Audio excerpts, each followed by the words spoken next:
Good afternoon, everybody. We will get you back to General Hospital in just a moment. I'm Jenny Lee. Today, Austin's Chief of Police, Joseph Chacon, announced his retirement. Now, we expect to hear from the chief in just a moment, but quickly, Chief Chacon has been in that position since April of 2021. His career with APD spans 25 years, all the way back to 1998.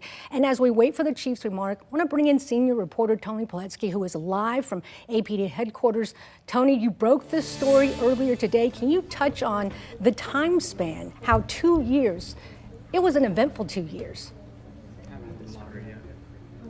Jenny, it absolutely was, and one of the things that we are expected to hear is from Chief Chacon himself about some of the accomplishments, some of the things that he is proud of during his 2-year tenure, and the city this morning released a statement highlighting some of those, including reforming how the department conducts crowd control at major events like the social justice protest of 2020, and also a new policy that the chief put in place in 2021 concerning the release of video after police shootings. Now, under this new policy that the chief put in place in 2021, the department releases those videos within 10 days. And Jenny, right now we are seeing the chief and his executive staff soon to enter this conference room. But again, this news conference is going to give us an opportunity to really hear in his own words his decision. According to the statement that he released this morning, he said that he had been thinking about this for quite some time,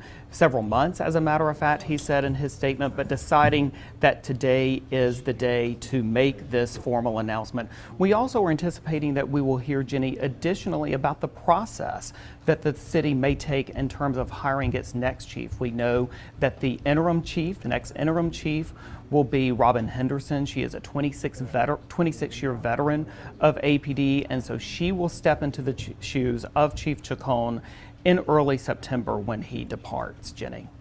And Chief of Staff Robin Henderson, as you mentioned earlier, Tony, is well respected and a veteran of the department.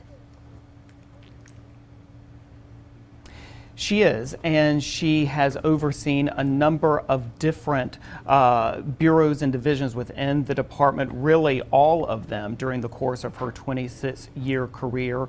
But again, Jenny, this all coming at a time when the department has been through a lot of challenges over the past several years. As of right now, they have about 330 vacancies that they are attempting to fill. And of course, policing in Austin remains a high-profile issue. Most recently, we've seen a lot of discussion about a partnership between Austin Police and the Texas Department of Public Safety. That has been a high-profile issue, but Jenny, here comes the chief now, so we will be hearing from him, and I'm going to step out of the way. Let's listen.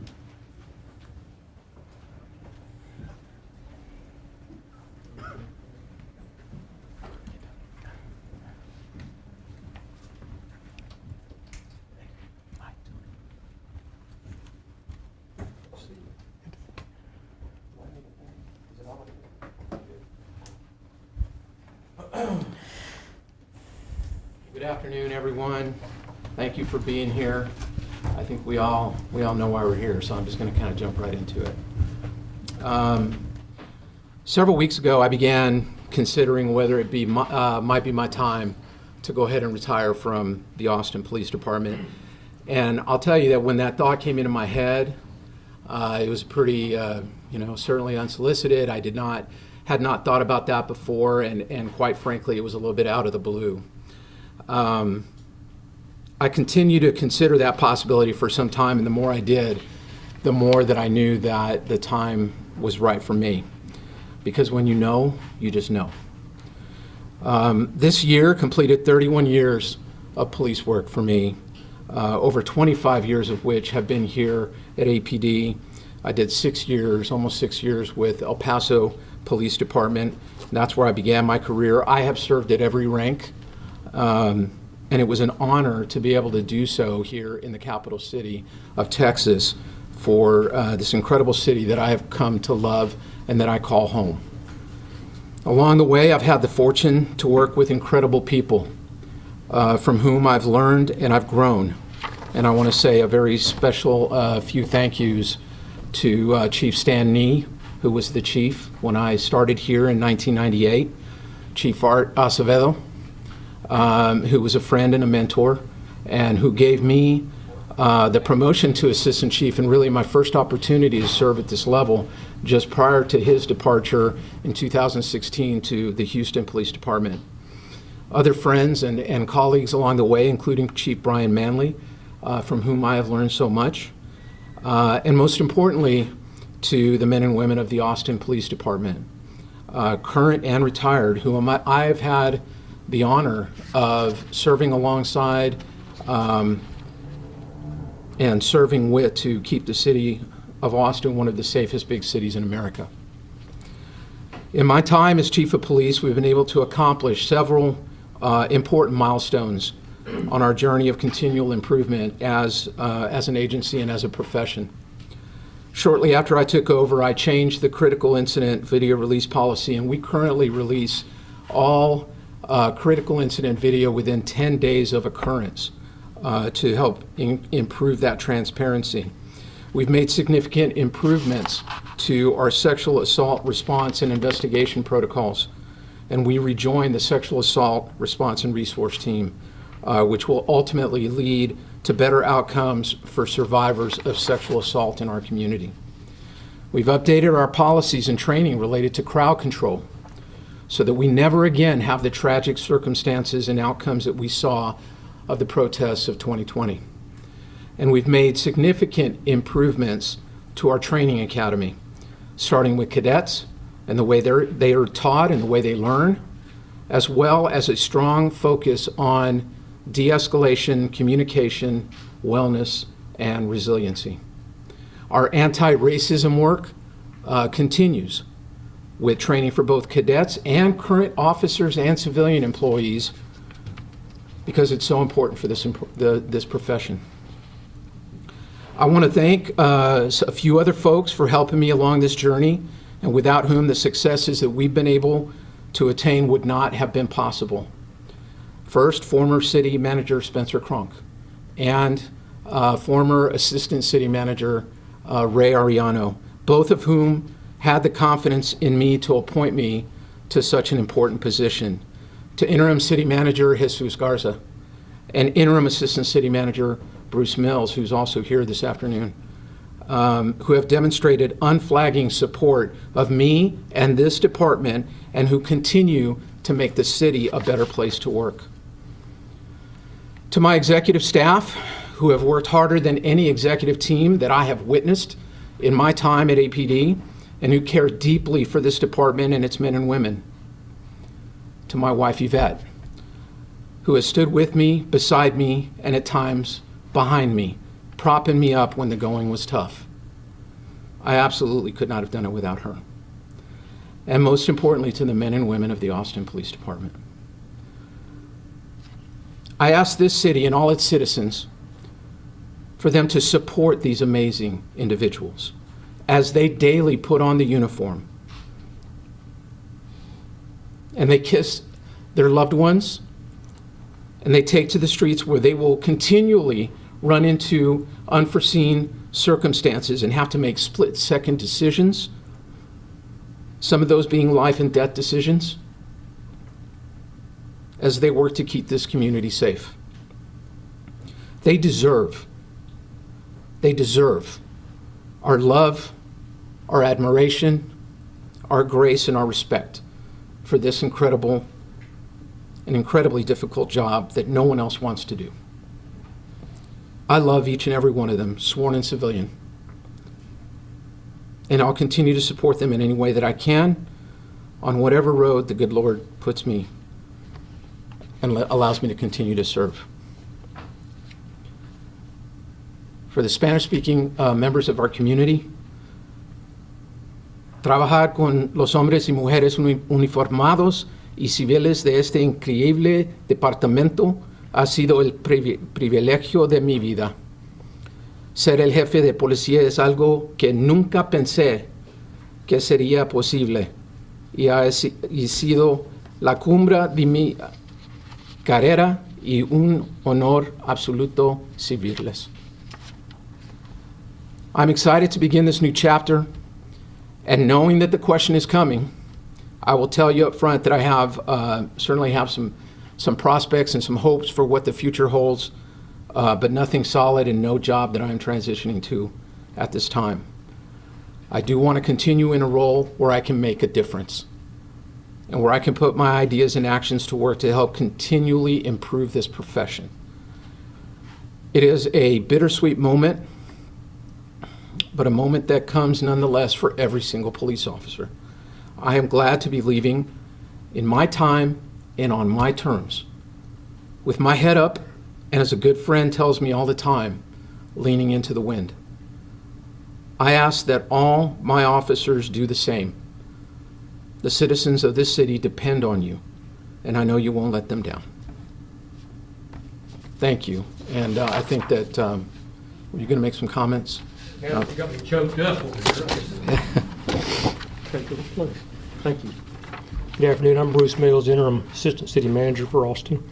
And build on what Chief Chacon said, I just want to add to it. First of all, I congratulate him on 31 years, and I'm trying to do the math. 31 here, 25 in this department. That's a long career for anybody. And to have that type of career he's had and be able to retire as chief is obviously a pinnacle in any career. I appreciate his desire to retire after such a rewarding career in this city, and of course wish him the best of luck in his next chapter, as he talked about. So it does, Chief Chacon's retirement does create a hole in any organization, a high-profile position like that. We're in a unique position at this time to have a stand-up interim assistant chief who was chief of staff for Joe Chacon for the last couple of years, which makes it a really smooth transition. And so that will be occurring in the next couple of weeks, as Chief said. I know there'll be questions about the process for permanent chief, and of course there will be a process. There will be a search at some point. There's no urgency in that endeavor.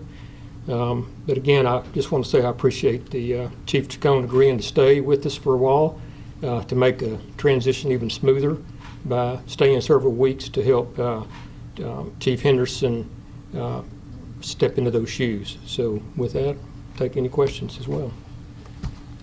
Chief, was there a final factor that pushed you to make this decision? No. And like I said, I have been thinking about this for several months.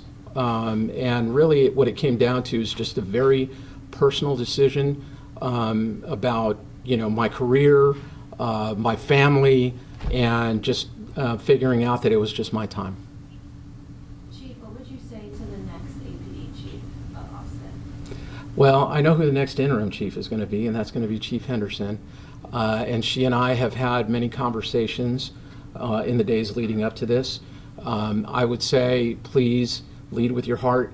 I know that she does that. That's why I feel like, for as tough as this decision is, that I take a little bit of comfort in knowing that we're leaving the organization in very good hands with Chief Henderson.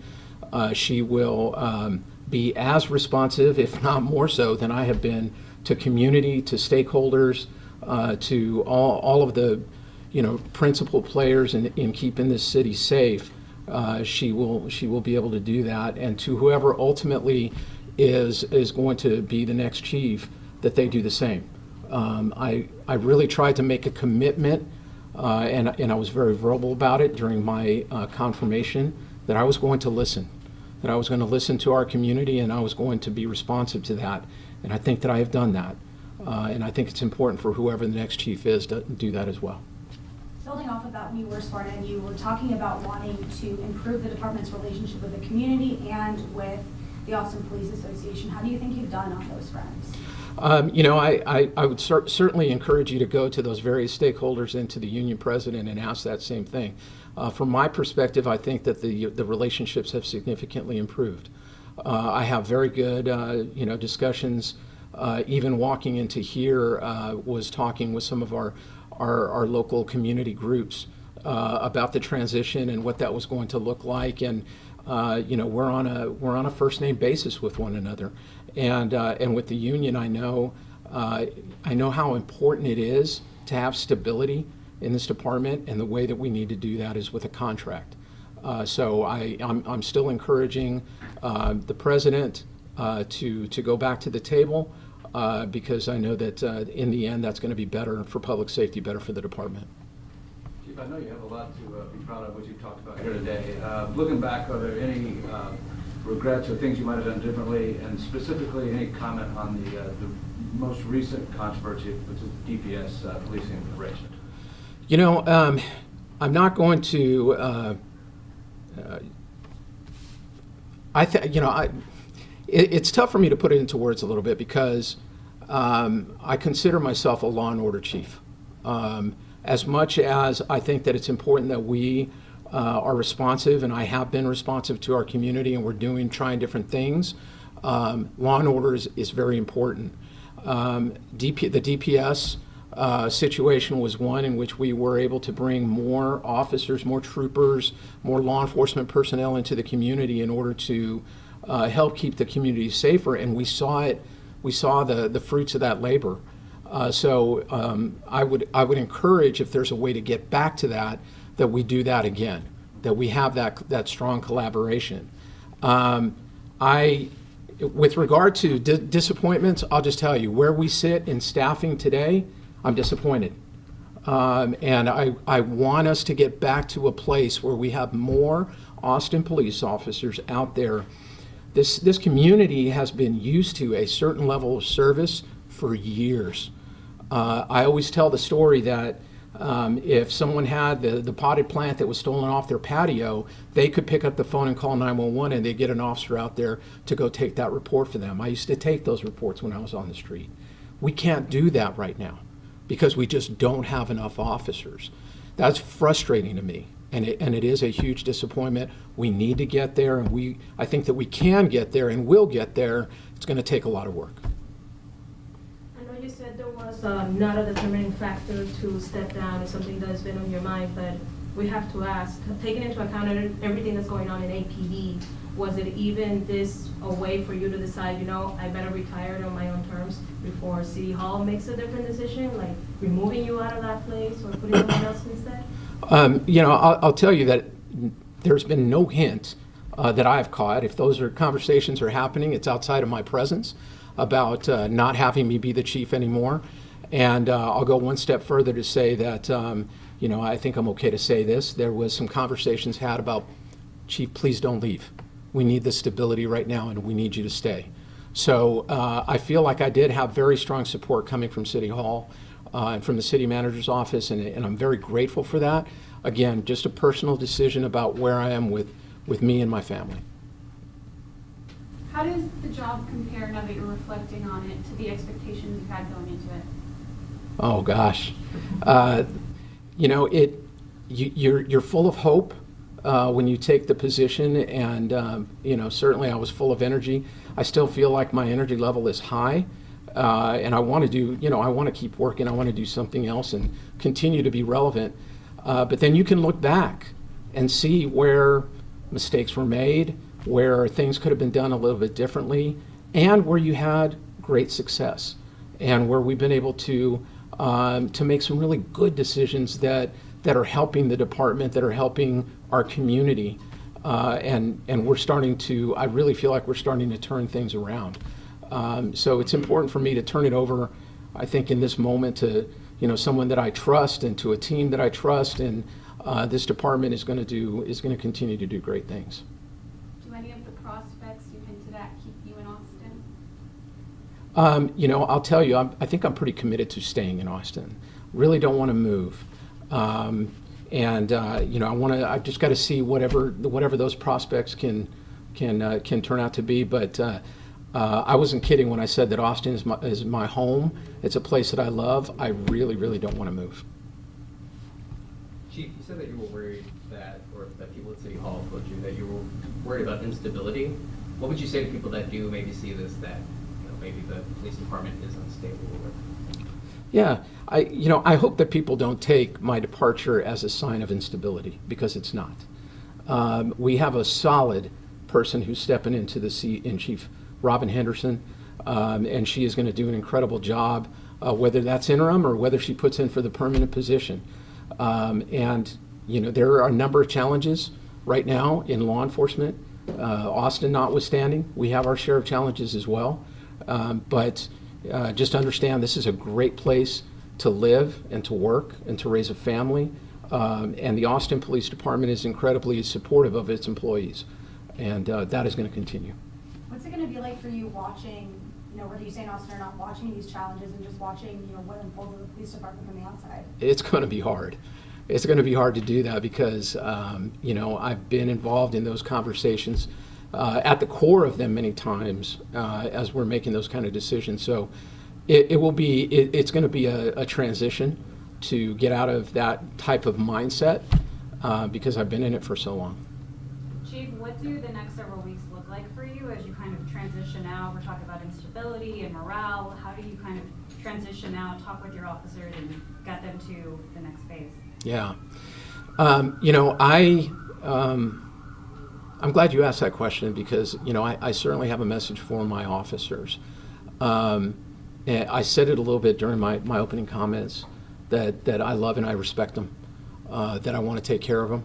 But for them to not take my departure for anything other than what it is, which is a personal decision that was made by the chief, and that this department and this city will continue to support them, that I know, because I'm in the community all the time, I know how much community members support them, and it should not be viewed as something that is going to destabilize this department.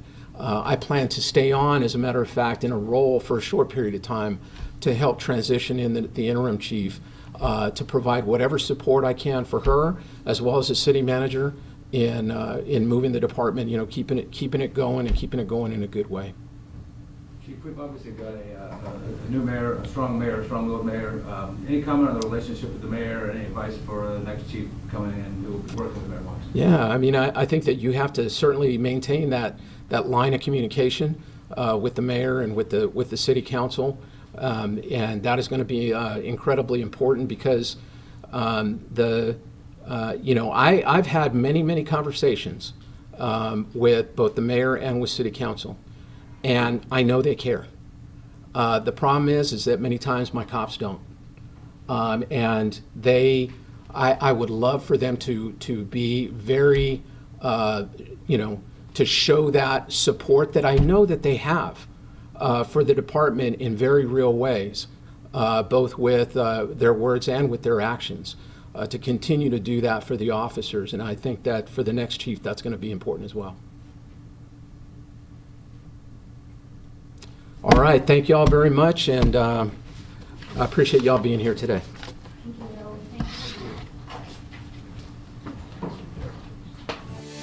And after 2 years as Austin's top cop, as chief of police, that was Joseph Chacon announcing his retirement, talking about what he planned to do next. No set job, he said, but he is exploring his options, looking at different prospects. This announcement coming as a surprise to his men and women of the department. They received an email just this morning about this news. Now, he did say this was a bittersweet moment for him. He got emotional at times. His voice was quivering. People in the crowd also mentioned that they were getting a little emotional as well. Our senior reporter, Tony Poletsky, is in that room at APD headquarters. He's there for the press conference. And Tony, what are your thoughts about his announcement? Well, Jenny, I think the biggest takeaway is that certainly any time a major executive in this public space, like a city official, steps down, there's often a lot of conversation and even speculation about what went on behind the scenes. I think it's striking that the chief today took complete ownership for his decision, saying that this was something that he had been thinking about. He made it very clear, if we take him at his word, that there was nothing that went on behind the scenes to push him out the door. In fact, he went as far as to reiterate that he was asked to stay in his position to maintain department stability. So, Jenny, I think that's one of the major points to come out of this news conference this afternoon. Tony, also interesting that Bruce Mills, interim assistant city manager, said while there will be a process to find the next chief, there's no sense of urgency to do so. Did you find that interesting as well? Well, when you look at the whole picture of what is happening in our local government, there is an interim city manager, an interim assistant city manager over public safety. And so I think the conversation in coming weeks and months, Jenny, will be whether or not they go about the process of hiring a new police chief, or instead they wait for a new city manager to be hired so that he or she could then hire their own police chief. So again, we're looking at a process that could unfold over several months, maybe even a year or longer. But again, officials reiterating that they have a good person, Robin Henderson, who is the chief of staff for the police department, has been in that role for 2 years, who will step up and serve as interim police chief until a permanent police chief is found. Yeah, even Chief Chacon said this departure is not a sign of instability, leaving the department in good hands with Chief of Staff Robin Henderson. Tony, thank you so much for that live report. Want to go over a little bit of Robin Henderson taking over the department as the new interim chief coming on in next year. She has been Chief of Staff, as you can see, since 2021. She's been with the department, though, since 1997. We, of course, will keep following this story as it develops. We'll have more coming up on KVUE News at 5 and 6. For now, that's all from us for now. See you back here later.